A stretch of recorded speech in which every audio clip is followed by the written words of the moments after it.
What is up, Thrive fam? CJ Finley here again with another episode of the Thrive on Life podcast. And today my guest is one of my longtime friends here in Austin, Texas, Mr. Patrick Lyons. He recently moved back to Austin from Dallas, and before that he was in Seattle and really just traveling, doing a bunch of traveling all over. And that's where I'd love to start this discussion with. You just got back from a retreat that you hosted in Hawaii.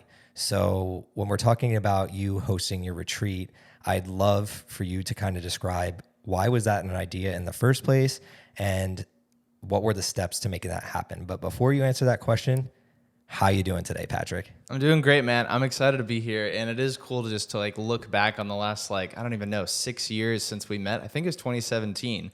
So it's just seeing you here now and knowing all of the growth that you've gone through, that we've both gone through, and the fact that we're kind of still here, but way in a different spot than we were 6 years ago. It's pretty cool.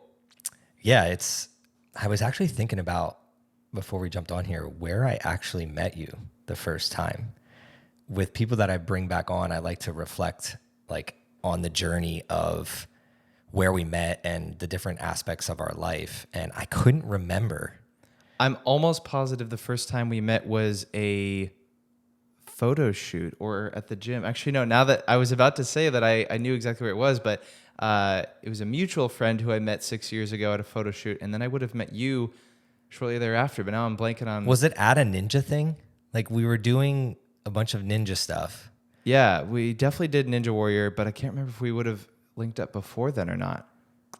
We'll have to do some I'll do some research on this because that's just it's been, there's a few people that I met when I first came to Austin, and you're one of them. We had this fitness community, and it's been a wild ride. So let's kick it into high gear here. I want to make the most of your time. I know time is super valuable on your end, and you're up to a bunch of stuff, and I'd love to provide that value to the audience here listening today. So right back to that question of how the heck did you get inspired to host a retreat in Hawaii, and what were the steps building up to actually making that happen? Yeah, so I had the idea loosely at the back of my mind for years, and the reason is because I found that I loved traveling, and I specifically loved traveling with other people. And when I would go on trips with people, whether it was somewhere else in the state of Texas or to Colorado, or I actually went to Hawaii with friends about two and a half years ago, I just loved finding the best of the best experiences for us to share and just jam packing every single day to make sure we got the most value out of every single day, basically so that we could know that we had the best experience of that place, know that we had made the most of, the money we had spent, the most of the time that we had there, and inevitably made lifelong memories because of it. And so it wasn't that I was ever formally planning these trips with friends. It was more so I found as many ideas as I could. I was always trying to get the group on board to do these different things. And I just had so much fun doing it. And I specifically had so much fun doing it with other people, whether they were really close friends of mine or people who I had literally never traveled with before in my life. And so when I had that idea kind of brewing at the back of my mind, I always had the idea okay, eventually I'm going to host retreats. And for the longest time, I thought it was going to be that I would launch my book and then I would start public speaking at different places, and then that would lend itself to hosting retreats that are built upon the foundation of the book. So the book is about habits. I was going to host retreats about habits and how to implement these habits into your life. And so for me, that was okay, this is probably at least a couple more years down the road because I haven't even published the book yet. So of course the retreats aren't going to happen yet. But what ended up happening was, with that idea at the back of my mind, this company reached out to me called Best in Travel. It's based in Australia. They have a massive social media following of 1.6 million followers, ton of credibility, ton of partnerships, all this stuff. And they basically were hey, we have this idea. We want to have people in very specific niches host retreats for, a relatively small group of people in destination locations. Is that something you'd be open to? And in my head, I'm just that's exactly what I've been thinking this whole time. It felt like it just perfectly landed in my lap. And so got on the call with this guy who owns the company. Again, he's based in Australia. So, I'm meeting him at 9, 10 p.m. on a Zoom call and just talking through details about what that could look like. And he had approached me specifically. I actually never asked him this explicitly, but I think it's because I'm in the fitness niche and I'm frequently posting with hashtag travel, hashtag adventure, hashtag hike, the things that are in that specific world, but with fitness in mind.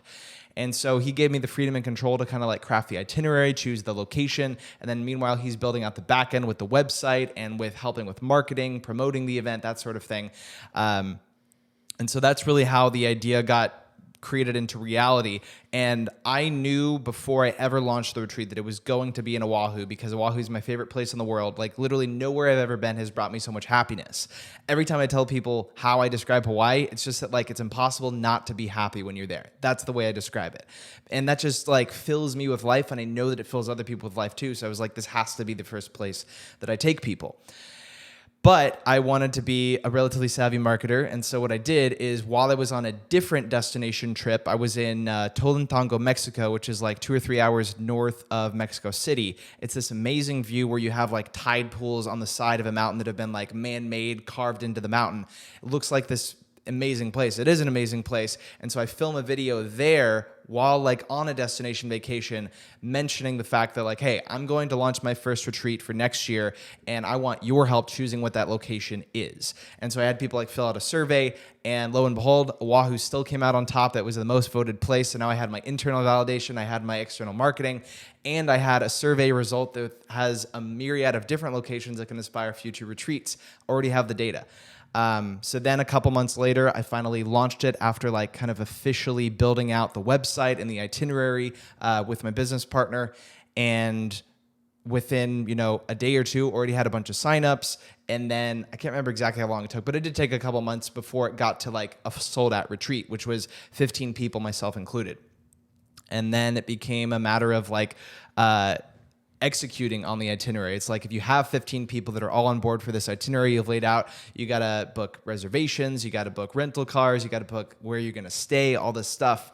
And so then it became much more of like the managerial or like administrative work. But then by far the best part was the actual retreat. It was like, obviously I went into this with high hopes. Like, I think this is going to be a great time. That's why I'm doing it. I'm in my favorite place, and I'm bringing together people. I should mention people that didn't know each other previously.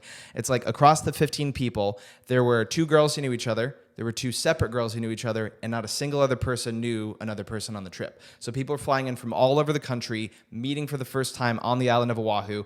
Everyone was passionate about health, fitness, travel, and adventure in one way or another, and that common ground is what unified us and what made everyone like comfortable doing this thing, in addition to the fact that they knew I was hosting it.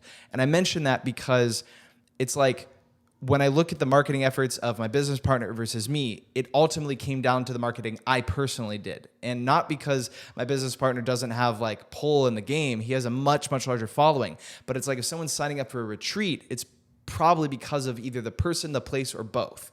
And so if someone who's never met me before, or maybe has met me a couple times, or they're just an acquaintance or whatever, is signing up for this retreat, it's because of whatever thing I might bring to the experience and whatever thing they've seen previously of me in the world of travel through what I share on social media.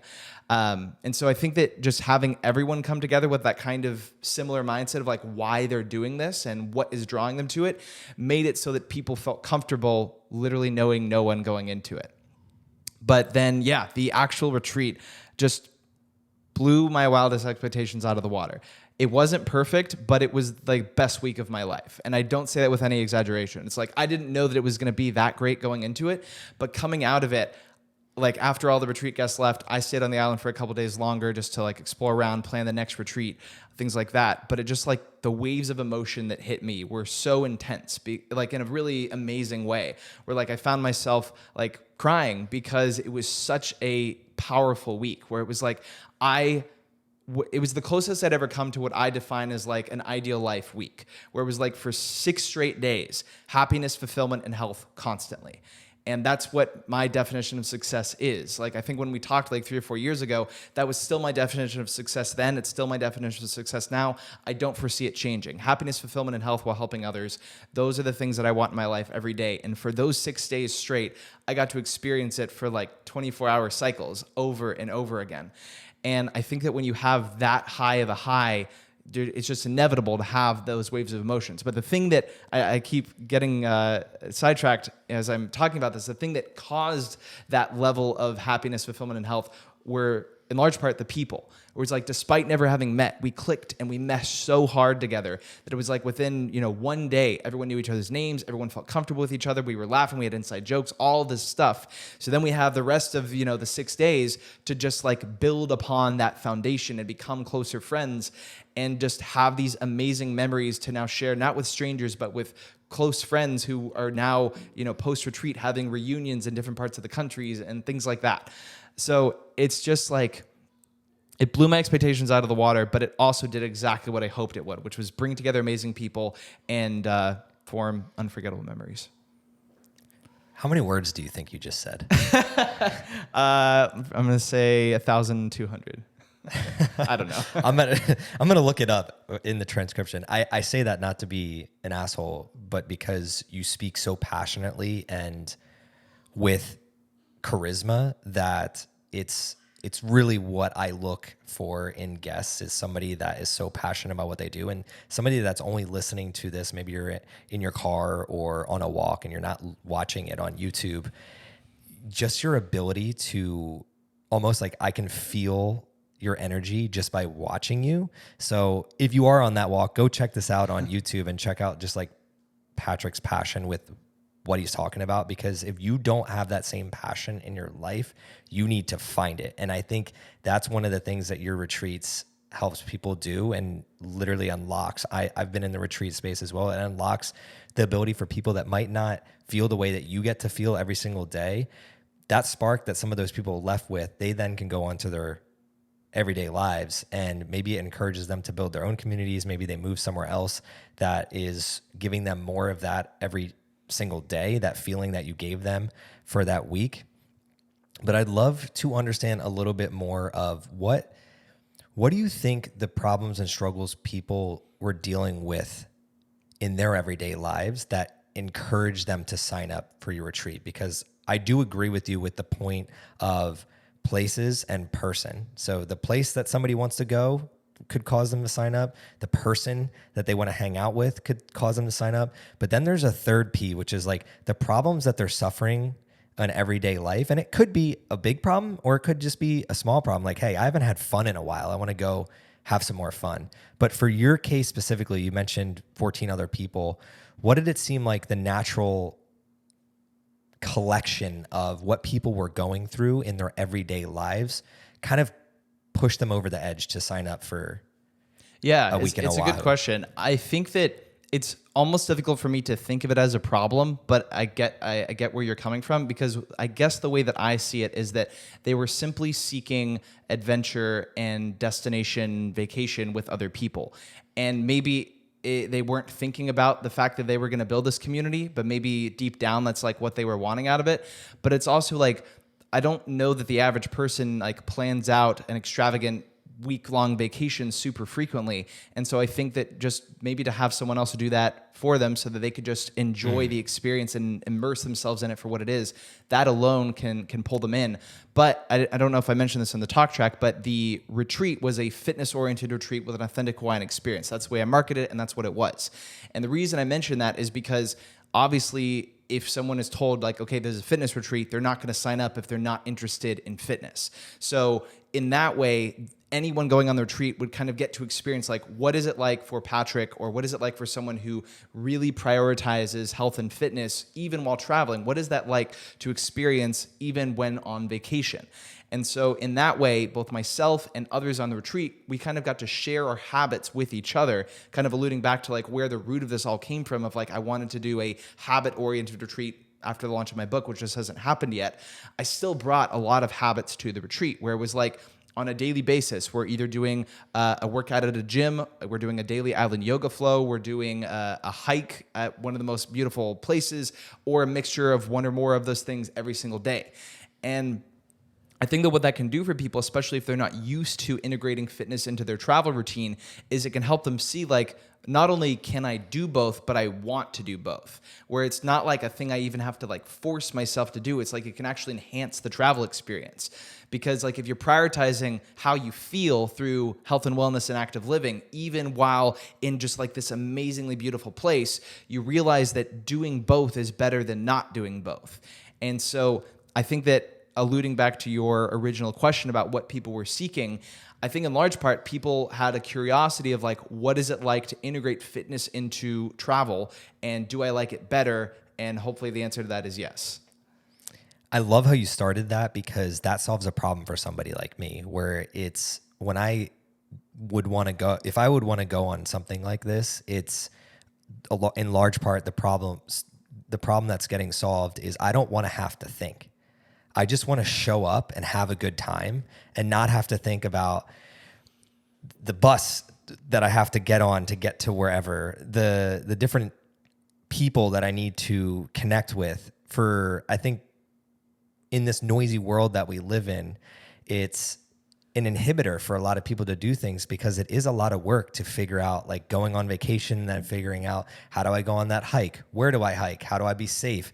What gym should I go to? Now, people like you and I, we're doing that on a daily basis, but I could see how, I don't like the word average person, but I could see how somebody that doesn't necessarily live the, I would say 1% lifestyle that we live in and breathe every single day, how that solves a major problem for them if they're looking to get interested in this type of stuff. Because even for me, it's like when we do go to these different locations, like I'm planning a couple different things right now. The stressor is always like connecting with the people, finding out the right path or the right thing to do, flying into the right airport, all those things. And if you solve that for those people, that is a big problem, no matter who you are. Yeah, and I like you said, no matter who you are, because it's literally like, I think even for people like you and I, it is nice to have times where you don't have to plan anything at all. Like literally a week and a day from now, I'm going to Germany and I don't even know what we're doing yet. And it's like the fact that, like, if you contrast that with Hawaii, where I knew everything down to like, the hour, compared to me going to Germany. So it's like, it totally can go both ways, where I think literally everyone can benefit from having a period of time where they don't have to think about everything. They can just enjoy the moment. And that's a microcosm of the fitness and health and wellness industry, because a lot of people get overwhelmed about thinking, what do I need to eat? What workouts do I need to do? So if they go on a retreat with Patrick and you integrate that into their everyday lives, they can then leave that retreat and understand, okay, now I know how to integrate this into my everyday life rather than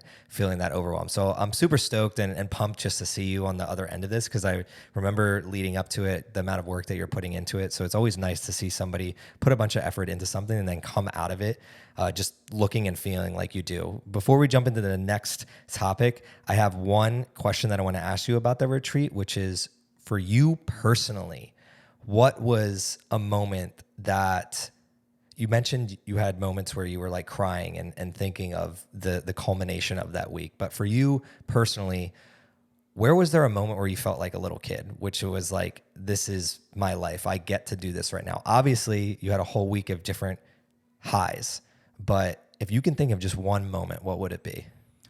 So one of the things that I very intentionally brought to the retreat was my background as a summer camp counselor. When I was at UT Austin, I was a camp counselor for what's called Camp Texas. It's like the intro camp for incoming freshmen.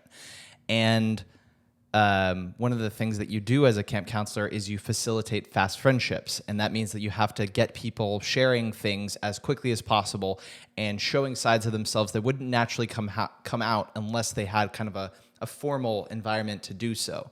So literally on day one of the retreat, the first like group activity we did after just like getting lunch was going to the beach, and I had people do the name game, which is where you say your name, you say an adjective that starts with the same letter, and you perform an action. So I could say like, I'm punching Patrick. And it's just like this silly thing where you get to learn people's names in a silly way. And then after that, I brought out some of the theater warm-ups that I did growing up in like middle and high school that are very intentionally like outrageous. And so what I did, I walk out into the middle of the circle, because imagine we're all standing in a circle on the beach, and I don't tell them what I'm going to do. I'm just like, okay, I'm going to point at one of you, and then you have to repeat and do as I do as I'm doing it. And then gradually we're all going to be added in to the point where we're then jumping around doing this. So I go in the middle of the circle and I'm just like, ooh, I feel so good, like I knew I would. Ooh, I feel so good. Ooh, I feel so good, like I knew I would. And then you just get louder and louder and more outrageous. And just like we're on a public beach jumping up and down doing this. And it was just such a fun thing to do within like literally an hour of meeting each other. So that felt like a kid. What do you think is going through their minds like as that's happening? I mean, there's definitely uncertainty and like, do I want to, like an awkwardness of like, I don't know if I want to do this. But then I think that like once you've done it enough times in a row, you're like, okay, this is it. This is what I'm doing. I'm with my crew and with my group. It doesn't matter what anyone else thinks. I bring a lot of people on here and we talk about doing hard things and how that seems to connect people.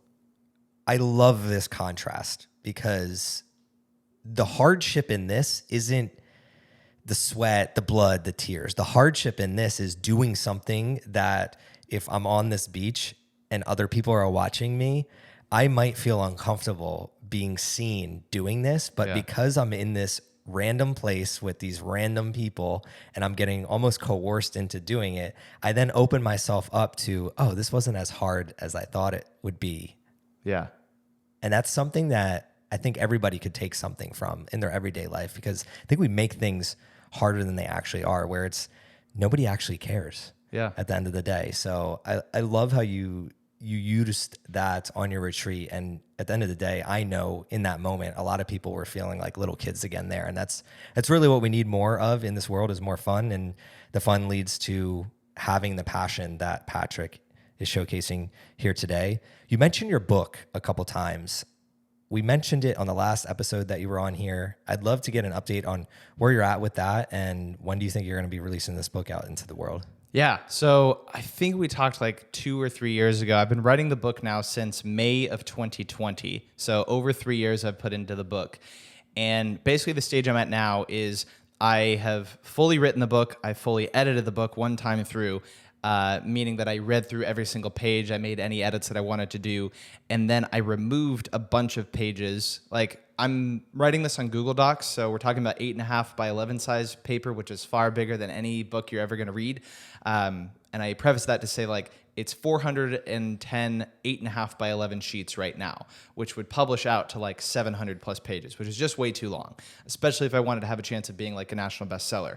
So again, just going through the process, it's like after I wrote it and after I edited it through one time, I pulled out like 60 pages and meanwhile like added back in like 60 pages because I just had so many other ideas that had come up with like, you know, during the 2+ years of doing that.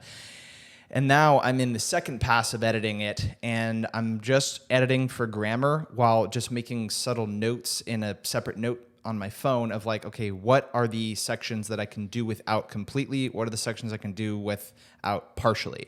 And so after I edit through grammar-wise and spelling-wise and all of that the second time, I'm going to go back and remove as many sections as I can, hopefully get it down closer to like 500 published pages, and that's when I would then take it to a publishing house agent, and the publishing house agent is who would then pitch me to the publishing houses, ideally get one that's like a very well-known one, and then publish from there. But in terms of the timeline, I very intentionally didn't give myself one. I'm a big believer in time-specific goals, but this is one that I chose not to do that for because I didn't want an artificial pressure to stifle potential new thoughts, I guess. Because it's like the book, if I had written it within a year and published it within a year, would look drastically different than where it is now after 3.5 years. Because that also means 3.5 years of learning in my own life, whether just through personal experiences like going on a retreat or literally researching the science behind health and fitness topics through one of my other businesses. And so I'm very grateful that I didn't give myself that artificial urgency with a timeline, even though it's what I do in most other areas of my life. Just this specific one felt right not to. So when am I going to publish it? I still don't know. I think a feasible deadline would be sometime by the end of next year, but I don't know. We'll see. Has there ever been an internal struggle with, I need to get this thing done versus add new to it? Because even though you've granted yourself permission to kind of play. This is more like play than it is a time constraint goal where you have a set deadline for your work that you need to complete and you need to get out.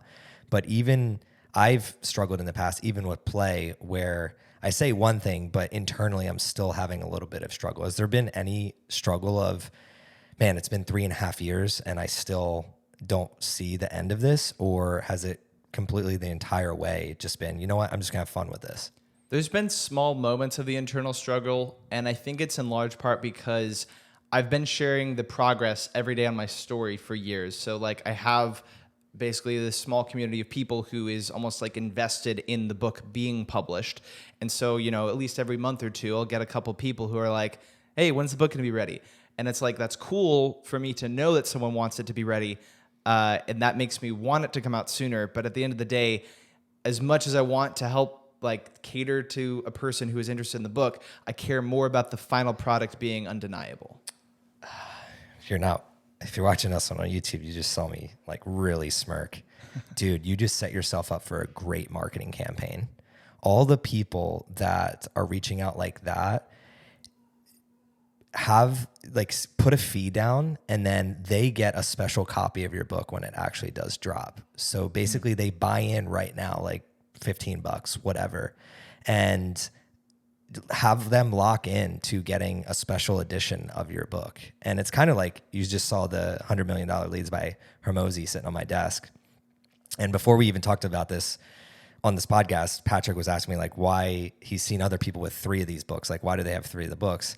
And I have 3 of Alex Hermosi's books because when he was doing his live, which had like 500,000 plus people on that, on his actual live webinar, and then millions of people watched it like the same day that he released it. But if you were on it live, he basically sent out like, hey, if you buy 3 books and gift 2 to, the goal is to gift 2 to other people. But if you buy the 3, you're going to get this hat that they're not going to produce. So it's basically a collector's item. So it just reminded me of like, if you have these people that are asking about this and they've been going for 3 years, like I would put money towards just getting a special edition of that book. And then also it also allows you to see like what your true community is, where you can like write them a special note in the book and like extend that beyond. So just a simple marketing idea that kind of just came about hearing that, because I'm just like, that's brilliant. Like, you've been telling this story for so long and there's people bought in. How do you basically give to them because they've been bought in this time? So it's a good idea. And it's like throughout those 3.5 years, I definitely made a list of like every single person who has asked about it.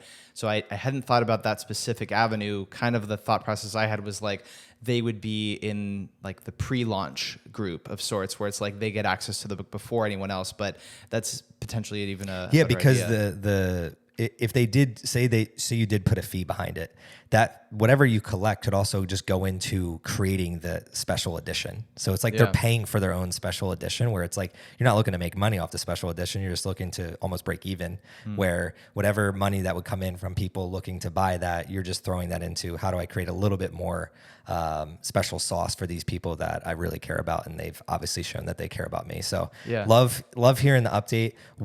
I would say one other thing I wanted to mention about it, because you asked like if I had any like internal struggle about it. One thing that's helped me a lot is listening to other authors talk about their process to know what is quote unquote normal. Even though I don't care about being normal, I want to know like what is the norm. And so I've listened to, I'm blanking on it, Jim Collins. He's the guy who wrote Good or Great. I think that's what it's called. I haven't read the book, but I've listened to him talk about it. And one thing that he said is that he budgets 5 years per book. That's just his baseline.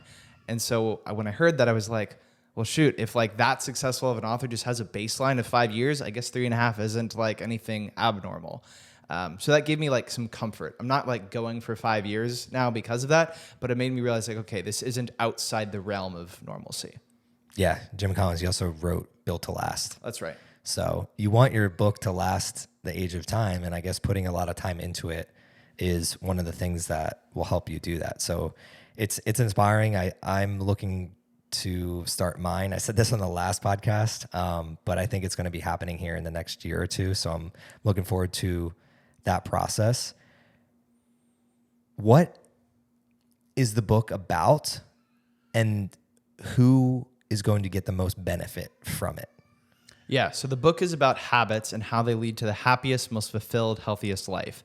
I'm saying that in a little bit of a wordy way, but like the tagline will be something like an evidence-based guide to happiness, fulfillment, and health based on over 3,000 published studies. That'll be something like the tagline. And it's literally about like what you do on an everyday basis, like literally day after day, that is the same and how that is what can get you more benefit than just about anything else. And so in terms of structure of the book, it's like I break down the science behind habits. I break down how habits work in your brain in terms of the formation of neural networks and why habits, as opposed to any other approach, like going all out for like a day or two per week instead of what you do day after day, how that can lead to the best results possible because of the automation that you reach within your brain. And then I go into the defining of happiness, the defining of fulfillment, and the defining of health. And those comprise the largest chunk of the book, because it's like I realized the longer that I went with it, that to actually define happiness and what it means is like an insurmountable task. But I think I've done a pretty good job of it because I've spent 3.5 years doing it. And everything in the book, like I alluded to in the tagline, is evidence-based, based on published research on these subjects. And so in terms of who gets the most benefit out of it, it's really anyone who is trying to lead their most successful life. Because the book starts off by defining success as happiness, fulfillment, and health. So it's like most people don't have a true definition of success in the first place. So if you can at least approach the book with the open mindset of, okay, for the sake of reading this book, I'm going to accept Patrick's definition of success, read through the rest of the book, see if I agree, see if the evidence supports it. That's kind of the approach that I take. And I think one thing that we talked about like 3 years ago, whenever we first did this podcast, you and me, was this idea of like your ideal Saturday or your ideal life. And what I defined my ideal life as 3 years ago is almost the same as what I define it as now. But through those 3.5 years, I found pillars that were missing, and I found pillars that needed to be changed in terms of like the 10 or 11 things that I want to occupy every single second of every single day that I live. And again, I don't think most people have a concept of what their ideal life actually is just because they haven't spent the time reflecting on it. And so I think that that is what, like, the type of person who gets the most benefit out of this is someone who is searching for an answer to like, what do I want to get out of my life? What do I want my life to look like 5-10 years down the road? And not only that, how do I actually get there, AKA through habits? What are the best habits to implement? The book lays that out bit for bit, word for word. What new habits in your life have maybe changed the way that you've viewed the writing of your own book? So you mentioned you took 3.5 years and you've been learning along the way. Like, what have you learned about habits or your own habits that might have or might be showing up in your writing for the readers that eventually get to read the full book? So ironically, one thing that I have learned over the last 3.5 years is when not to practice habits. And I think that that's one of the most important things that people don't think about, because I have an obsessive all or nothing mindset with a lot of things that I do, especially habits. And habits lend themselves to that because it's like you can do it every single day and obsess over that, and I do. But there's a time and place when maybe you don't need to practice habits. Like when I was on the Hawaii retreat, I actually planned a lot of stuff in advance or did things in advance so that I didn't have to do habits in some of those ways on the retreat so that I had more time. So it's kind of like the necessary exceptions to habits, where it's like maybe you're injured and therefore you shouldn't work out. You shouldn't like push past it just because you have a habit where you have to work out. If you are experiencing a new phase of life, you become a father, all of a sudden you don't have the time you had before. That could be a necessary exception to why some of your habits you don't practice. However, that doesn't mean you have an excuse to drop all of your habits. It just means that maybe some of them don't make sense in this period of your life. So like that's one big learning that I had over the last 3.5 years. And then I think another one is just the sheer amount of time you can make if something matters enough to you. And this is something that you and I have understood very directly from the clients we've worked with, like in the world of fitness, where if someone says they don't have time, you can very easily kind of like help them go through their schedule and realize like, yeah, you probably do have time. You just aren't prioritizing it right now. And I did that years ago when I got started with my fitness journey. And over the course of years and years of accumulating more and more habits, I got to the point where I thought my schedule was so packed that I couldn't possibly fit more habits in that had any significant amount of additional time unless I was habit stacking, like putting 2 habits occupying the same amount of time, like going for a walk while researching a subject. But what I realized is that even when your schedule feels like immensely packed, there's a good chance that you still have operational inefficiencies to where you could still fit in more stuff. And how I learned this was starting in January of this year, 2023, when we're filming this, I started taking an acting class in Austin. And in the first week, we were given literally a new habit, a daily homework habit of imagination time, where you had to spend time just imagining a scenario in the world of your mind. It started off as just completely free reign, childlike play. Like, where does your mind naturally go? Maybe you're flying on a dragon and you're circling a castle and there's just like an armed guard and you're fighting that guard. Like, that could be an imagination that you go through. And as adults, we don't do that. So it's like a thing where you very artificially have to insert this into your life. It's not like you had a spot in your day previously where you were already imagining and therefore, okay, now I'm just going to imagine acting stuff. You had to create the time. So that was already some internal struggle where I was like, shoot, 15 minutes per day. I don't know if I have that with as packed as my schedule already is, but I made it work. I made 15 minutes work. Then the next week rolls around and the teacher bumps it to 30 minutes. And I'm like, well, shoot, like I already felt like I was packed before. I don't think I can do 30 minutes. But lo and behold, I made 30 minutes. And then the week after that, and for the rest of the semester, it was an hour of daily imagination time. And at that point, it was like, I don't know if I'm even going to do this. Like, I don't even know if it's worth trying because like, there's no way I had an hour in my day a month ago that I'm just all of a sudden going to have now. But lo and behold, I could, as long as I habit stacked. I found parts in my day where my mind wasn't actively occupied, aka while stretching or stretching was the big one, but then also like while brushing my teeth and while showering. It's like you don't really need to do much with your mind when you're doing that thing. It's such a passive activity. And so I occupied like 30 minutes of time with like simultaneously, and then 30 just solo minutes of just like sitting on a chair imagining. And granted, by this time it's more formal where it's like I have a character's life who I need to imagine in a scene in a play or a script, and I have to imagine how they're doing it. But what that made me realize is that like even myself, who like I pride myself on filling every second of my day, if I can make an hour out of nothing for like months on end, it just made me realize like I still have operational inefficiencies that I could have been using for years. Brilliant answer. And to the response of you mentioning being a father and becoming a father myself, that's what I felt the most is I look at myself and I was like, holy shit, I have far less time now, but I'm still operating. I'm actually doing more. And I look back prior to having Aiden and just being like, wow, there was a lot of times where I just was inefficient with what I was doing because I think I was just giving myself the limiter. I think a lot of people is like, you're just limiting what you feel that you can do in a day. And I want to be very clear here. I'm big on intentional free time. But most people aren't taking intentional free time. Like if you want to block an hour or two of your day to just do whatever you want to do, go right for it.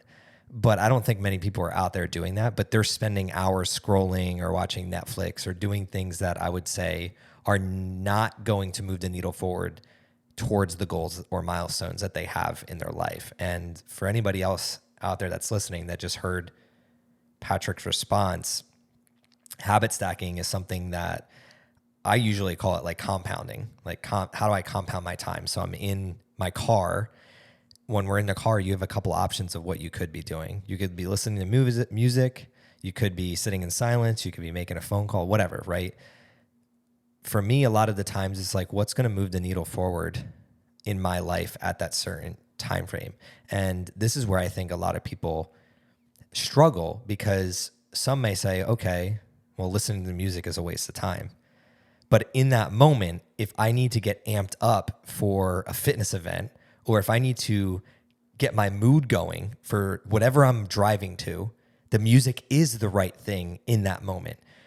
In other times, it's, oh, I need to call my parents. I haven't talked to them in a while. And then some other times it's listening to a podcast. You mentioned the word prioritization. Where does that fall in your book? And when it comes to prioritization, what is something that you've noticed with your research and then just being active in the communities here that a lot of people struggle to prioritize?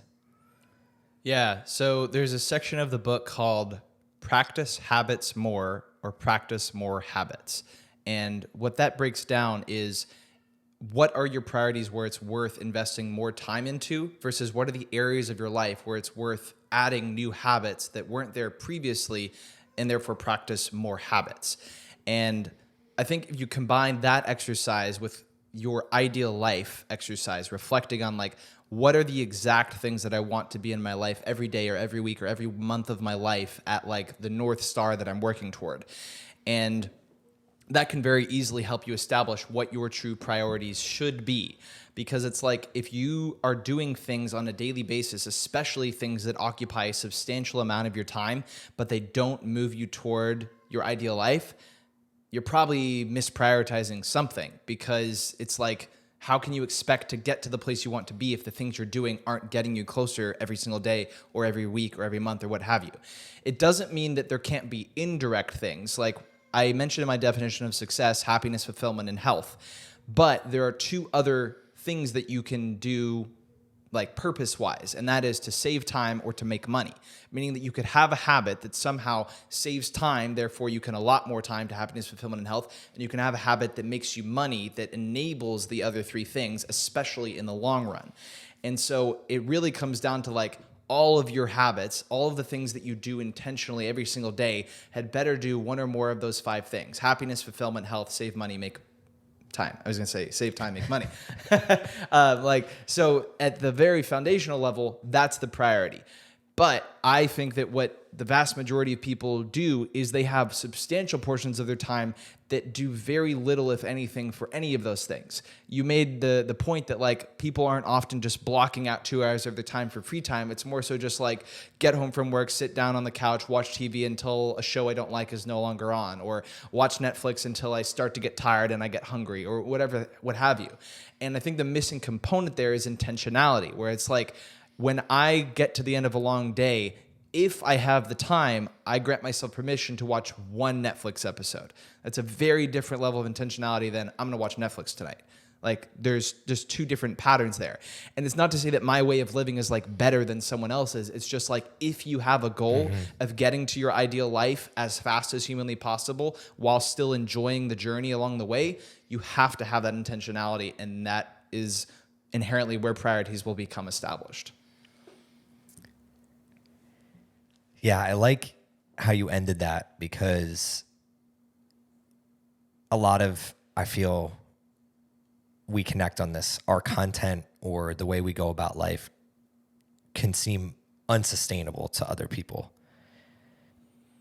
But the reality is we still do the everyday things that other people do.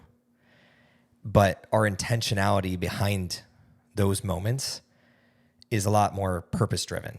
When I choose to sit down and watch a show, or if I choose to relax, it's an active choice rather than me running away from something else that's bothering me. And in my past life, that's where I either over-relaxed or overbooked myself. And many times it was because I was running from something I didn't want to face.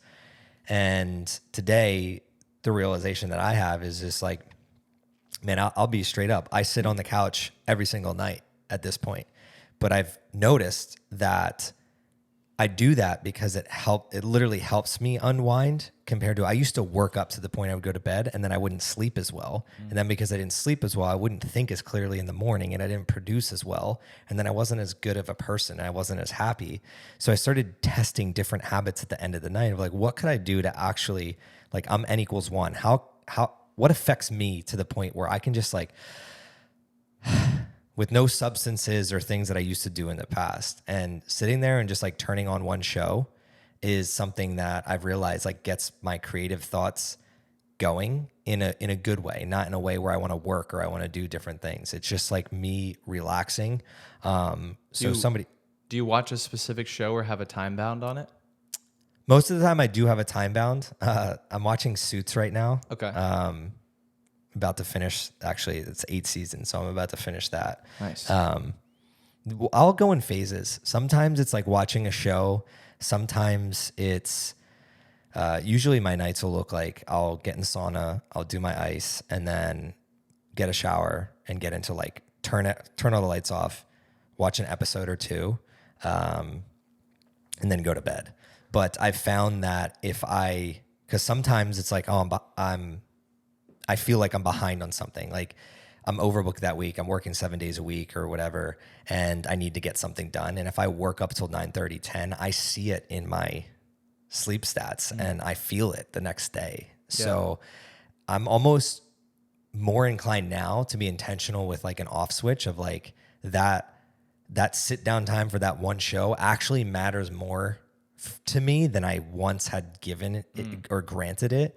But I'm pretty good at not like letting one turn into five. Like I don't stay up until midnight just watching things. It's like I'm pretty good at just like, okay, now is like, even like I'll stop a show midway into an episode. Like, okay, it's time to go to bed. I think a lot of people might struggle with that. But just because I think that's where, again, like what gets measured gets managed. I measure my sleep, so I know for sure how this is going to impact me. That's a whole nother discussion, but I don't want to. I would say one thing I want to add to that is I have also gone through periods where I undervalued having the ability to, or the permission to watch a show at the end of the night. And what I found is that similar to the story I gave about like making time for imagination, it was like, because I now had to make that extra time in my day, it forces everything that comes before it to become slightly more efficient, so you have the extra time, or that it becomes easier to have the extra time. And the reason I mention this is because when I have a show that I really, really like, especially because like I'm an actor, and so when I'm watching television, I'm drawing inspiration from it as an actor, but I'm still totally enjoying it. Like it is my time where I can like decompress and things like that. But when I find a show that I really like, especially if I like it enough, it almost becomes the reward I'm itching to get to at the end of the day, where it's like, okay, I literally am excited about like that last thing I get to do tonight, and therefore like everything else gets a little bit easier, and then I get to relax for that like final 30, 45 minutes, and then I get to go to bed. And again, I think that's a different approach to television than just like trying to escape something, like you said.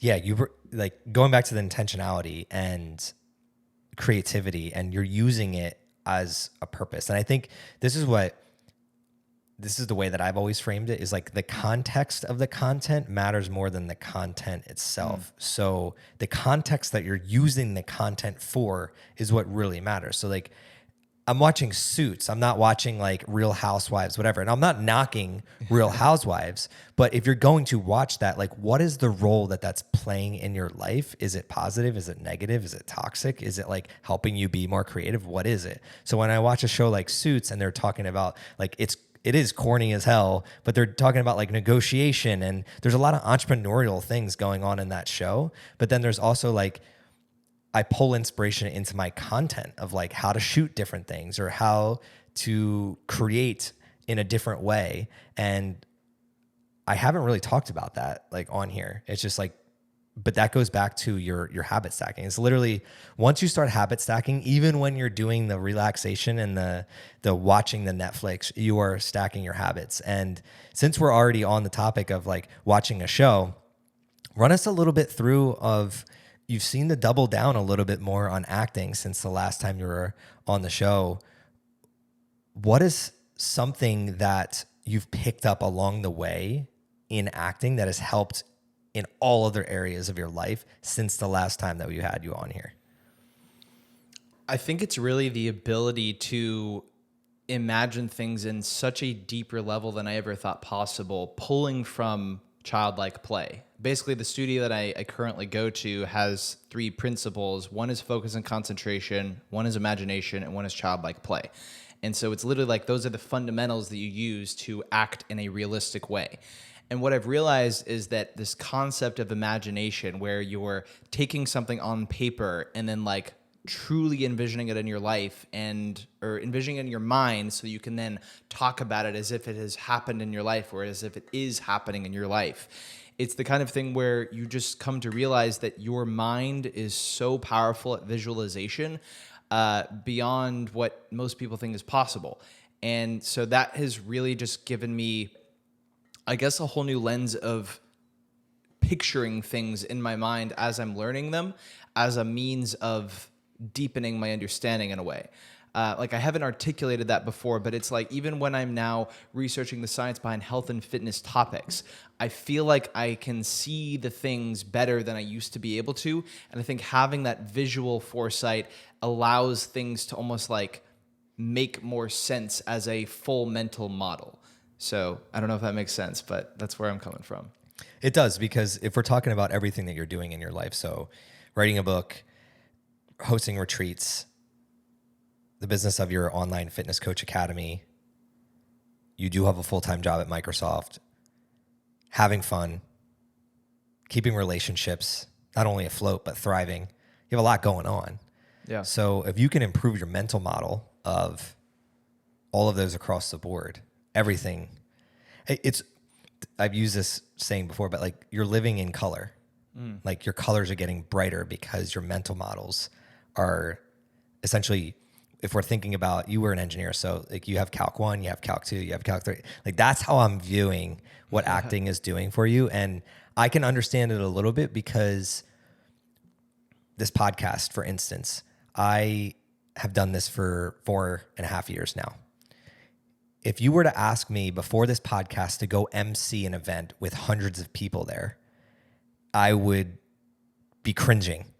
I'd be scared. I'd be anxious. I would probably still do it because like I have the courage to do so, and I would just like suck it up, and I'd probably fail and learn from that. But today I could literally just wing it because of the mental model that the podcast has given me. If I understand one person and how to like communicate back and forth, this is actually much harder than like getting in front nowadays than getting in front of hundreds of people, where all I have to do is have the model of like, what am I saying? What is the value I'm trying to give to these hundreds of people? And then like directing them and making sure that everybody is understanding my communication. And when I break it down, it's like, this is more nerve-wracking than actually the hundreds of people. I can do that now because of this. Can you give us an example in everyday life, whether it's like going to the grocery store or the fact that you travel so much? Was there any specific stories that you have that have made an impact on your life, like solely because of acting? Is there any relationships you've built because of the skills of acting? Is there any brands that you've been able to work with because of acting? I'd love to hear this response, because before I got into this world, a lot of people, and I think a lot of people still do this, they discredit things like that. Social media, they'll discredit, or putting yourself out there, they'll discredit. But at the end of the day, it is so impactful in everything that we do in everyday life and a lot of the things that we do. Is there any stories that come to mind where... Yeah, I'd say two in particular come to mind. One is that there's definitely at least one brand, and likely multiple, that have explicitly said, we love working with you because like we know you get it, like you do acting. And it's like if you're doing a brand deal for a company and you have background in acting, it's like they just inherently know that you're going to better know how to sell things in an authentic way. It's the difference between saying like, here's a great product, and like, this product changed my life. Like those are two very different things. And it's like if you come from an acting background where you kind of have a better sense of how to convey authentic emotion, brands are likely going to be far more receptive to you, and as will customers. So I think that's one thing. And like one brand has explicitly told me that, and just imagine that others are thinking it. And then the other thing, very different, is that going through that imagination time, especially as a character, like, and when I say as a character, I mean like playing the life or imagining the life of someone who's on a page that you're bringing to life, has led me to basically imagine emotions that I don't experience in any sort of regular basis, namely like deep, deep sadness and strife and things that are like intense negative emotions that literally like I'm able to get myself to cry through imagining something that's never happened in my life. And like one, that's just like a cool thing of like fulfillment to like know I have the capacity to do that. But also it's literally cathartic, where it's like you can have things in your life that de-stress you, like meditation or going for a walk or spending time with family or friends, but to like literally experience the catharsis of bringing yourself to tears and it not being something that happened in your own life is a really, really cool thing to experience. Because it's like, if you have something that's actually sad in your life and that's bringing you to tears, it's cathartic, but it also leaves the residual, like, I still feel sucky. Like I cried and there's this thing happening in my life that like isn't gone. But if you're experiencing something that's in the life of a character and you can bring yourself to the point of tears and then you experience that sadness that isn't real, but then there isn't anything sad that happened in your life, you don't have the residual sadness and you just have the catharsis. And that's been like a surprisingly de-stressing thing in my life. The area of my life that relates the most to what you're talking about here, I haven't thought of it in the way that you just put it. I've started running a lot more over the years, and I create characters of where I'm running to help me run more effectively, because it's painful. It's like me actively suffering with this running, especially running around this neighborhood where it's like there's no stimulation whatsoever. Once you run around the neighborhood enough times, it gets really, really boring, and I don't look forward to it at all. So what I've done is like thought of characters of like crossing deserts and different things that I've thought through to help me like get into that mode. It's not necessarily sadness. It's more of like how to make the pain worth it and how to like become this character that isn't me right now, but it also is me. I don't know how to really describe that. That's actually a really cool way to think of it. It's almost like virtual reality in your own mind, where it's like you like rather than like running on a treadmill and like looking at a screen that's in a desert, it's like you've created the desert in your own mind and you're going toward that destination. Maybe it makes it easier to go toward the thing because you're no longer in your neighborhood, you're in like this adventure.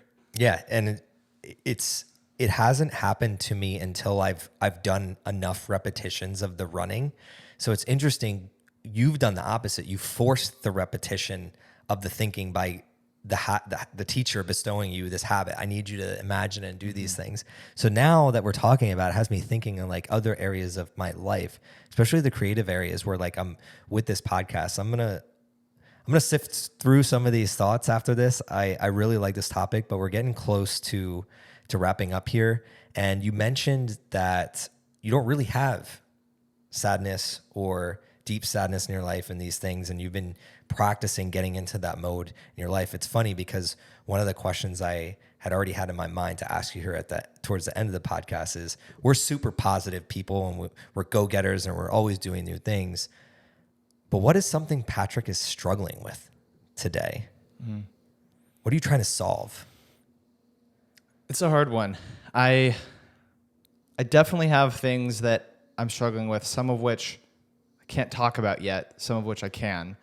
And I think the one that I struggle with the most is accepting belonging, like belonging with people. And what I mean by that is I still have moments of doubt of like how close I am to some friends. And it's this weird thing where it's like I used to like watch people on social media and feel like I was either left out or I was missing out on something, because like, you know, I'm over here editing a YouTube video and then there's friends out doing this stuff. But I got past that because I realized that like that wasn't like what I wanted to do in that moment was edit the YouTube video, not be like out partying on 6th Street. So I got over that.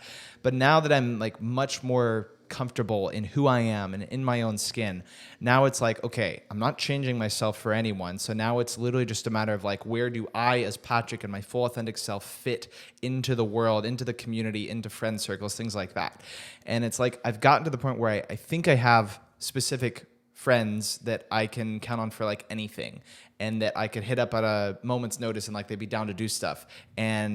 But then I wonder, like, how often are they thinking of me? And it's like, I don't know, it's this weird thing where, like, even as an adult who is comfortable in my own skin and who I love where I'm at in my life, I still have those moments of, like, am I too much of a lone wolf to where I've, like, I'll not shut myself off, but close myself off more than others have from each other. So I think I'm still in that journey of, like, figuring out exactly how friendship works. I can empathize with that. And it's one of the reasons I actually have a wolf tattooed on my bicep. You mentioned lone wolf, but the difference, the reason that the wolf is such a powerful animal is you can survive on your own, but you thrive in packs. So the key there is to I think, go back to the very beginning of this episode. You were really touching on seasons of life. Like there's, especially with habits, like when you were giving people permission to like turn a habit down and turn another habit up, there's seasons to life. So like I have a 4-month-old. He's not always going to be 4 months old. He changes almost daily. And then he's eventually going to go off into daycare or school, and he's going to be gone for 8 hours a day. So I'm going to have a different time constraint then, and I can turn different habits up. It's the same thing with like the social aspect of life. When sometimes you're going to have to thrive as the lone wolf, but other times, and I'll tell you this just from like maturing as a man, it's like family has never mattered as much as it does right now to me. And it's not even because of me. It's because of him. My parents, every time they come to visit, I can see them getting older. So it's very vivid for me. You mentioned imagination. It's very vivid for me. Wow, he just came and he's a very young. So how many years is he going to get with them matters more to me than even like what I'm doing with my own time. And I want to loop this where for you, when you're thinking of the times that you're a lone wolf, or you're thinking of the times when you're seeking to spend time with other people, give yourself the grace that like there's seasonality to it. And it's also the same for other people. So I think we don't give enough grace to the other people that they might be in a season of not being able to think about me because they're just trying to stay afloat in their own life. Because I know what that's like right now. Some of my friends I haven't seen because I need to be here for my son. That doesn't mean I'm not thinking about them like every day. It feels like chains. Like that's the description that I have. It feels like, but like not bad chains. Like I don't know how to describe it. It's like I like being here because my son means the most to me, but I'm still a human being and like want to have friends and friendships, and the balancing of that is very tough. But the way that I've kind of justified in my own head, and I hope that this little ramble helps you, is that this is just the season of life that I'm in, and I can take a deep breath and give myself grace. And then I've also thought about, damn, there's other people that have had this season and like I wasn't aware that they were in this season. And Erin and I talk about this a lot. It was just like when she was pregnant, the season of she can't work out as hard. She can't do some of the certain things. Oh shit, when some of our other friends start getting pregnant, like we're going to be there for them because we know what that season brings. And then that's going to be the season where we feel more of that community and more of whatever. But right now we kind of feel siloed in like that lone wolf because like most of our friends here in Austin aren't married, let alone have children. So that's a really just some good point. context for you of like, that's something that I'm personally struggling with right now. And you're not alone on that journey. Yeah. Thanks for sharing that. That's actually a really good reminder, just that like other people very well could be having the same thoughts. And it's almost like I can't control whether the people are having those thoughts or not, but I can certainly be mindful that it could be. And just know that like my thoughts are normal, and that all I can do is keep doing me and keep doing all the things that I love doing. Yeah. And you're doing a hell of a lot. I'd love to give you however many minutes you want right now to kind of like self-promote. So we mentioned the book, we mentioned your retreats, but you're also working on a few other things. Anything else that you have that you want top of mind for anybody that listened all the way through, we thank you. But yeah, the floor is yours. Yeah. So my Instagram is definitely the easiest place to reach me, and where I guess you could say do the most publicly, because I've posted every single day for more than 4.5 years now. And so that's where you can learn the science behind all things fitness through my daily research summary shares on my Instagram story. And that is directly funneling into the Online Fitness Coach Academy, which is the business I run. And that is a certification program for current and aspiring online fitness coaches to learn the science behind all things fitness. You can go through up to 5 levels of it, 554 topics spanning over 5,000 studies. So if you're a nerd about fitness science, that's the place. If you are looking to get in shape and you want a custom fitness program, no matter where you are in the country or in the world, the Lion Shred is my custom one-on-one fitness coaching program. I also promote that through my Instagram page. I also have TikTok, where I create at least one daily video there as well, often focused on fitness products and technology. I have a LinkedIn where I share the things I just said, plus like business and career advice. And yeah, those are some of the things I'm working on these days. That's amazing. I usually end every episode with define the word thriving, but you've already you've already defined it because you were on here before and you're living it. So I'd love to ask you a little like sidebar question. Yeah. Those that are listening to this podcast today, if they could only choose 3 daily habits to instill their life to live a more thriving lifestyle, what would those 3 habits be? It would likely be to eat colors, which is eat a wide variety of fruits and vegetables of natural antioxidant sourced pigmentation. That'd be number 1.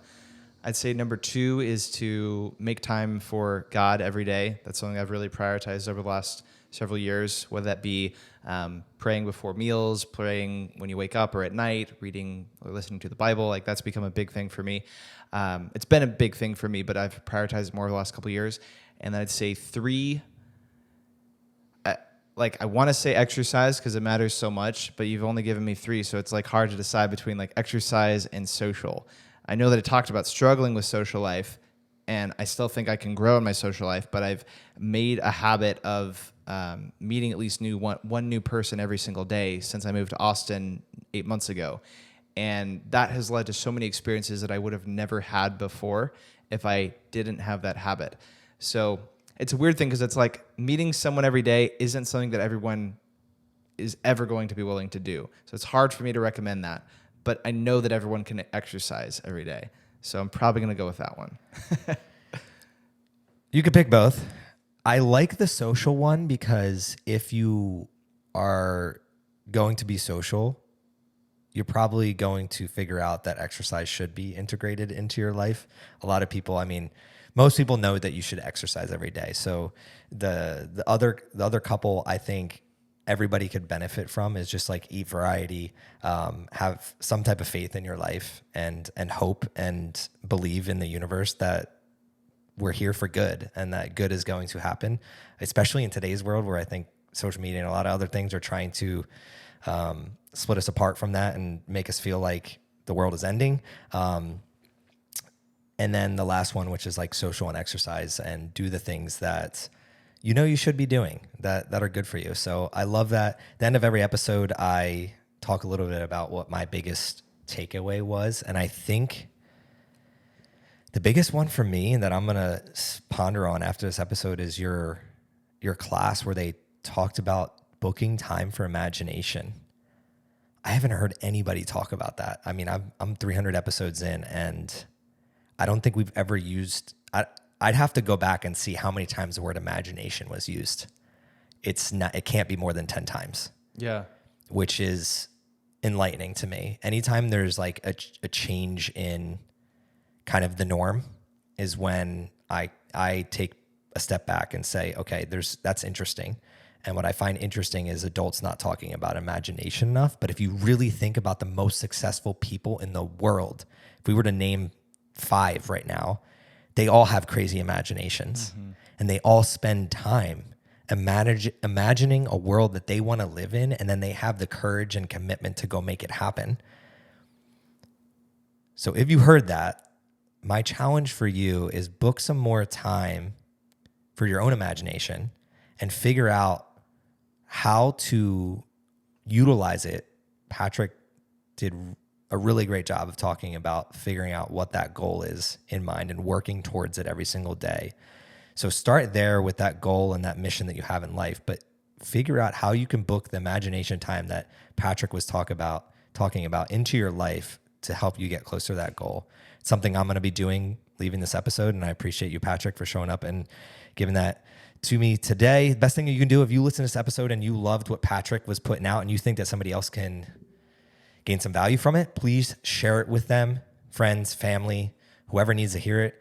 That's the best way that you can help us. Second best way is you can give us that 5-star rating and review to help us reach more people that need to hear stories like Patrick.